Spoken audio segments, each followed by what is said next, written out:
स्वागत है आप सभी का पावर ब्रेकफास्ट में। आइए देख लेते हैं कि मिडवीक में हम कर चुके हैं प्रवेश और बुधवार सुबह अंतर्राष्ट्रीय बाजारों से हमारे मार्केट्स के लिए कैसे संकेत हैं। गिफ्ट निफ्टी यहां पर फ्लैट टू नेगेटिव ट्रेड करता हुआ दिखाई दे रहा है। डाउ फ्यूचर्स में देखा जाए तो गिरावट यहां पर भी हावी है। 130 अंकों की कमजोरी फिलहाल नजर आ रही है। नैस्डैक फ्यूचर्स में भी 135 अंकों की कमजोरी के साथ हो रहा है कारोबार। एशियन स्पेस में बात करें तो यहां पर भी सुस्त शुरुआत हुई है। जापानीज मार्केट निके 350 अंकों की कमजोरी के साथ कर रहा है कारोबार।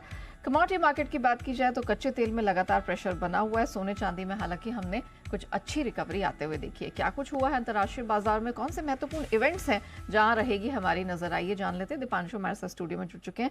दीप मॉर्निंग, क्या कुछ हुआ है और कुछ बड़े इवेंट्स भी लाइंड अप हैं जिन पर हमारी नजर है, तो क्या एक्सपेक्टेड है? एब्सोल्युटली, थोड़े सुस्त संकेत आ रहे हैं, स्टेबल संकेत हैं, ऐसी कोई खराब आपके लिए खबर नहीं आ रही है। बट ऑफकोर्स जैसे आपने जापान की बात करी, वहां पर रखनी है नजर, क्योंकि थोड़ी देर में बैंक ऑफ जापान की पॉलिसी आएगी। वैसे तो बाजार बैंक ऑफ जापान की पॉलिसी पर यूजुअली रिएक्ट नहीं कर सकते हैं, बट ये हिस्टोरिक बैंक ऑफ जापान की पॉलिसी हो सकती है, क्योंकि इस बार रेट बढ़ोतरी का अनुमान किया जा रहा है। गारंटी नहीं है कि इस बार रेट बढ़ोतरी होगी या नहीं, बट काफी सारे जानकार मान रहे हैं कि bank of Japan finally rates बढ़ाने के लिए तैयार है। ग्लोबली अब रेट कट साइकिल में आ गए। बैंक ऑफ जापान 2010 के बाद यानी कि 14 साल में पहला रेट हाइक कर सकता है। अनुमान है 0.1% का, बट कुछ अनुमान 0.25% तक की भी बात कर रहे हैं। तो देखते हैं रेट हाइक अगर होता है या नहीं, और अगर होता भी है तो किस क्वांटम का होता है, क्योंकि इस पर इस समय सहमति नहीं है। बट नॉनदलेस बड़ा दिन होने वाला है और इसका इंपैक्ट ऑफ कोर्स आप येन पर देखेंगे, करेंसी मार्केट्स पर देखेंगे, एशिया के बाजारों पर भी आते हुए दिख सकता है। तो यहां पर सबकी नजर बनी हुई है। इसके अलावा अमेरिका की अगर आप बात करें तो दूसरे दिन कल आपने मिला जुला कारोबार देखा है। डाउ 200 अंक ऊपर आपको बंद होते हुए दिखा है। यहां पर अच्छा एक्शन था, बट उसके सामने नैस्डैक में आपने 1.25% की गिरावट देखी है। बड़े नतीजों से पहले आईटी में आप मुनाफा वसूली का ट्रेंड आते हुए दिख रहे हैं। स्मॉल कैप इंडेक्स रसल 2000 जो परसों 1% गिरा था, वहां पर भी आपने एक रिबाउंड आते हुए देखा है। अच्छी खरीदारी थी, करीब 0.4% ऊपर बंद हुआ है। बाजार बंद होने के बाद माइक्रोसॉफ्ट के नतीजे आए, नतीजे अनुमान से कमजोर रहे और इसलिए हमने देखा कि पोस्ट मार्केट में माइक्रोसॉफ्ट का शेयर आपके लिए 2.5% नीचे बंद होते हुए दिखा है।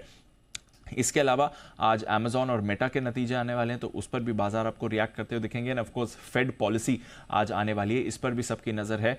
इस पॉलिसी में तो कोई कुछ भी चेंज का बदलाव का अनुमान नहीं लगा रहा है, बट अगली पॉलिसी से 100% जानकार मान रहे हैं कि सितंबर में रेट कट आएगा। तो आगे का क्या आउटलुक निकल कर आता है फेड से, पावल साहब क्या कहते हैं, इस पर सबकी नजर बनी रहेगी। इसके अलावा नजर रखिए यूरोप के बाजारों में, यहां पर मिला जुला आपने कारोबार देखा है और आज यहां पर इनके इन्फ्लेशन के भी आंकड़े आने वाले हैं, इस पर रहेगी नजर। 10 साल की बॉन्ड डील अमेरिका की आपने देखा है 4.15% तक फिसल चुकी है।